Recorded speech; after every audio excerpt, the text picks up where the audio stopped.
उस सभा में भगवान ने एक अद्भुत लीला करवाई। चांदनी वाली देवियों, हुआ ये कि उस यज्ञ की भूमि पे एक नेवला आके लोटपोट लगाने लगा। भगवान पूछते हैं कि ये क्या हो रहा है, ये क्या हो रहा है, आप कौन है? उस नेवले का आधा शरीर सोने जैसा था। वो नेवला मनुष्यों की सी भाषा में बोला, द्वारकाधीश, मैं अपने बाकी शरीर को सोने जैसा करने आया हूं, तो तेरा ये शरीर सोने की आभा के साथ कैसे युक्त हो गया? तो नेवले ने कहा, एक बार मैं एक बहुत ही गरीब, बहुत ही अभावों में ग्रसित पति पत्नी थे, पंडित पंडिताइनी, उनको भोजन नहीं मिला, 15 दिन भूखे थे। 15 दिन बाद भोजन मिला और वो भोजन करने लगे ना, तो एक चंडाल उनके दरवाजे पे आके भोजन मांगने लगा। उन्होंने अपना आधा भोजन चंडाल को दे दिया। फिर उस चंडाल ने कहा, मेरे कुत्ते भी भूखे हैं, तो उन्होंने बाकी भोजन चंडाल के कुत्तों के लिए दे दिया और स्वयं पानी पी के हाथ धो लिए। और जहाँ हाथ धोए वहाँ मिट्टी गीली हो गई। मैं अचानक उस मिट्टी में से, उस भूमि से जब निकला, तो जहाँ जहाँ गीली मिट्टी मेरे रोमों पे लगी ना, तो मेरे वो रोम सोने जैसे चमकने लगे। अब दुनिया भर के यज्ञ होते हैं, मैं वहाँ जा जा के अपने बाकी शरीर को भी वैसा ही बनाने का प्रयास करता हूँ। इसी भावना के साथ मैं धर्मराज के यज्ञ में आया था, पर यहाँ से भी मैं निराश ही वापिस जा रहा हूँ।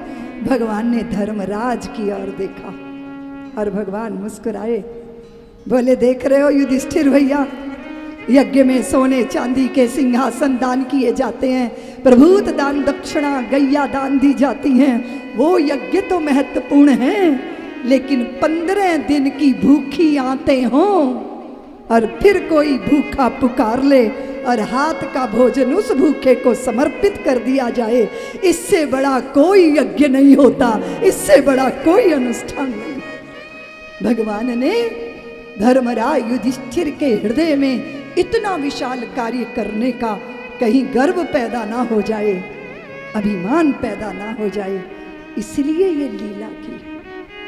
स्मरण रखिएगा, ये संसार बहुत क्षणभंगुर है। मेरा यश आज है और कल पता नहीं क्या क्या कर्म करा दे विधि और फिर थू थू होने लग जाए। जन्म मरण, लाभ हानि, यश अपयश, ये ताप है, इनमें हम जलते हैं। इसलिए हमने नहीं किया, ईश्वर ने हमसे करा लिया। ये वो विनम्रता चाहिए, ये वो सहजता चाहिए। इसलिए तो आप देख रहे हो कि सब मिट्टी में मिलकर मिट्टी होने वाला जगत है ये। आज हमने काया की, ये काया की चुनरी ओढ़ी है ना।